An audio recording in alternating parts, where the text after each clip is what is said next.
नमस्कार, अक्ष एडु पॉइंट में आपका स्वागत है। इस वीडियो में हम पर्यावरण के कुछ महत्वपूर्ण प्रश्न लेकर आए हैं जो आपके यूपी टेट परीक्षा के लिए बेहद महत्वपूर्ण हैं। ये जो प्रश्न होंगे ये वन लाइनर प्रश्न है, ठीक है, ऑप्शन वाले नहीं है। शुरू करने से पहले आप सभी से मेरा निवेदन है कि वीडियो को आप लाइक कर दें और चैनल को सब्सक्राइब करें।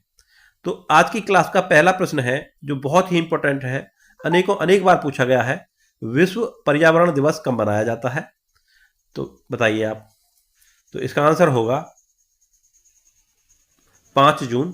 विश्व पर्यावरण दिवस मनाया जाता है 5 जून को। आगे बढ़े। अगला प्रश्न है, भारतीय वन अनुसंधान संस्थान कहाँ है? तो भारतीय वन अनुसंधान संस्थान कहाँ होगा? बताइए आप।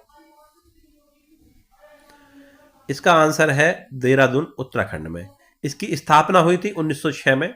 1991 में विश्वविद्यालय अनुदान आयोग यानी कि यूजीसी के द्वारा एक मानित विश्वविद्यालय घोषित किया गया था। आगे बढ़े। अगला प्रश्न है, इंदिरा गांधी वानिकी अकादमी कहां स्थित है? बताइए। इसका आंसर होगा देहरादून। इसकी स्थापना हुई थी भारतीय वन महाविद्यालय के रूप में। कब हुई थी? 1938 में। इसका नाम बदलकर इंदिरा गांधी वानिकी अकादमी किया था 1987 में। आगे चलें। भारतीय वन सर्वेक्षण का मुख्यालय कहां स्थित है? बताइए। भारतीय वन सर्वेक्षण, देखिए इसका उत्तर है देहरादून। इसकी स्थापना हुई थी 1981 में। अगला प्रश्न, भारतीय वन प्रबंधन संस्थान कहाँ है? भारतीय वन प्रबंधन संस्थान, इसका उत्तर होगा भोपाल में। 1984 में भारतीय वन प्रबंधन, यहां पर वन प्रबंधन होगा, वन प्रबंधन संस्थान की स्थापना हुई। 1988 से यहां वन प्रबंधन में 2 वर्षीय पाठ्यक्रम स्नातकोत्तर डिप्लोमा की शुरुआत की गई। अगला प्रश्न, ग्रीन हाउस प्रभाव क्या है? ग्रीन हाउस इफेक्ट के बारे में उन्होंने पूछा है। इसका उत्तर होगा ग्रीन हाउस प्रभाव या हरित गृह प्रभाव एक प्राकृतिक प्रक्रिया है जिसके द्वारा किसी ग्रह या उपग्रह के वातावरण में मौजूद कुछ गैसें वातावरण के तापमान को अपेक्षाकृत अधिक गर्म बनाने में मदद करती है। इसे कहते हैं ग्रीन हाउस इफेक्ट या ग्रीन हाउस प्रभाव।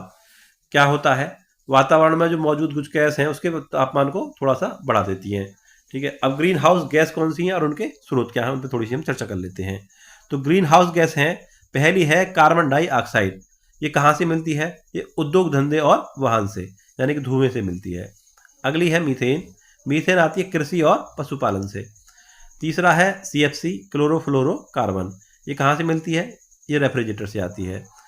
और अगली है वाष्प नदियों से और तालाब से। अगली है ओजोन। ओजोन कहाँ से आती है? बिजली संयंत्र, औद्योगिक बॉयलर और कार आदि से।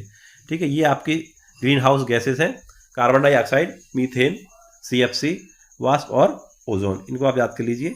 इनमें से पूछ ली जाती हैं कई बार ग्रीन हाउस गैस कौन सी है इनमें से। ठीक है, 3-4 गैसों के नाम होंगे, उनमें से एक ग्रीन हाउस होगी और बाकी नहीं होंगी। या ये पूछ लेगा कि कौन सी ग्रीन हाउस नहीं है। इनमें से 3 तो होंगी, जैसे कार्बन डाइऑक्साइड दे दी, मीथेन दे दी, CFC दे दी, एक अलग से दे दी हाइड्रोजन। ठीक है, तो वो पूछेगा ग्रीन हाउस गैस कौन सी नहीं है। ठीक है, तो इस तरह के प्रश्न पूछ ले जाते हैं। चलिए आगे चलते हैं। अगला प्रश्न है, रेड डाटा बुक का संबंध किससे है? ये भी पूछा जाता है बार बार। सभी प्रश्न बहुत इंपॉर्टेंट हैं, बार बार पूछे जाते हैं। ठीक है, तो इसका उत्तर बताइए आप। तो इसका उत्तर है विलुप्ति के संकट से ग्रस्त जीवों की सूची। ऐसे जीवों की सूची होती है जो विलुप्ति के कगार पर हैं या विलुप्त हो गए हैं या विलुप्त होने वाले हैं। ठीक है, तो ये क्या होती है? Red data book. अब इसे जारी करने वाली संस्था कौन सी है? IUCN यानी कि अंतरराष्ट्रीय प्राकृतिक संरक्षण संघ। अंग्रेजी में कहते हैं इसे international union for conservation of nature. ठीक है, द्वारा प्रकाशित की जाती है। इसके द्वारा प्रकाशित की जाती है IUCN की। ये भी पूछ लिया जाता है किसके द्वारा प्रकाशित की जाती है। आगे बढ़े। भारत का पर्यावरण शिक्षा केंद्र कहां स्थित है? बताइए। पर्यावरण शिक्षा केंद्र, इसका उत्तर होगा अहमदाबाद में। ठीक है, पर्यावरण शिक्षा केंद्र 1984 में स्थापित किया गया है। ठीक है, कहां पर है? अहमदाबाद में पर्यावरण शिक्षा केंद्र। आगे बढ़े। विश्व वन्य जीव कोष द्वारा प्रतीक के रूप में किस पशु को लिया गया है? विश्व वन्य जीव कोष, ठीक है, द्वारा प्रतीक के रूप में लिया गया है। इसका उत्तर होगा पांडा होगा इसका। ठीक है, पांडा, पांडा को लिया गया है। पांडा, ये वाला चित्र में आप देख लीजिए, ये वाला एक पशु होता है। आगे बढ़े। वन महोत्सव किसने प्रारंभ किया था? तो इसका उत्तर होगा के.एम. मुंशी के द्वारा। इनका पूरा नाम है कन्हैया लाल मणिकलाल मुंशी। ठीक है, के.एम. मुंशी के नाम से ही जाने जाते हैं। वन महोत्सव प्रति वर्ष जुलाई के प्रथम सप्ताह में आयोजित किया जाता है। कभी कभी कुछ डेट दी होंगी, तो उसमें एक ऑप्शन में 4 जुलाई होगा, तो आपको उसमें 4 जुलाई पर टिक करना है। ताजमहल के पीले पड़ने तथा उसके क्षरण होने के मुख्य कारण क्या है? तो देखिए, इसका उत्तर होगा ताजमहल सल्फर डाइऑक्साइड के कारण पीला हो रहा है। यह अम्लीय वर्षा का कारण बनता है, जो ताजमहल के संगमरमर के साथ प्रतिक्रिया करता है और इसे नुकसान पहुंचाता है। अब देखिए, अम्लीय वर्षा क्या है, इसके बारे में हम थोड़ा सा जान लेते हैं। पृथ्वी पर मोटर वाहनों के धुआं एवं कारखानों की चिमनियों के धुओं में सल्फर डाइऑक्साइड, नाइट्रोजन ऑक्साइड एवं कार्बन डाइऑक्साइड गैसें होती हैं। ये गैसें वायुमंडल में ऊपर उठती हैं एवं वर्षा के समय वर्षा के जल में अभिक्रिया करके सल्फ्यूरिक अम्ल और नाइट्रिक अम्ल बनाती हैं। ये अम्ल जब वर्षा जल के साथ भूमि पर आता है, तो इसी को क्या कहते हैं? अम्लीय वर्षा।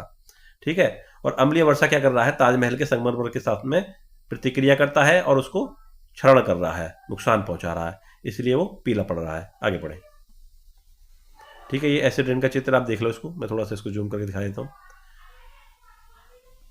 यहां पर देखिए, कारखानों से NO2 गैस और SO2 गैस। NO2 मतलब नाइट्रोजन डाइऑक्साइड और SO2 मतलब सल्फर डाइऑक्साइड, और ये जल के साथ क्रिया करके क्या बना लेते हैं? सल्फ्यूरिक एसिड यानी कि H2SO4 और HNO3 यानी कि नाइट्रिक एसिड, और वो नीचे आ जाते हैं फिर एसिड रेन के रूप में। ठीक है, और वो पेड़ पौधों को नुकसान पहुंचा रहे हैं, आप देख रहे हैं यहाँ पर। ठीक है, ये एसिड रेन का एक चित्र है। चलिए आगे बढ़ते हैं। CNG की फुल फॉर्म क्या है?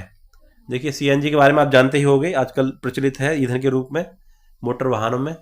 ठीक है, तो इसकी फुल फॉर्म क्या होती है? बहुत आसान सा प्रश्न है, लेकिन पूछा जाता है।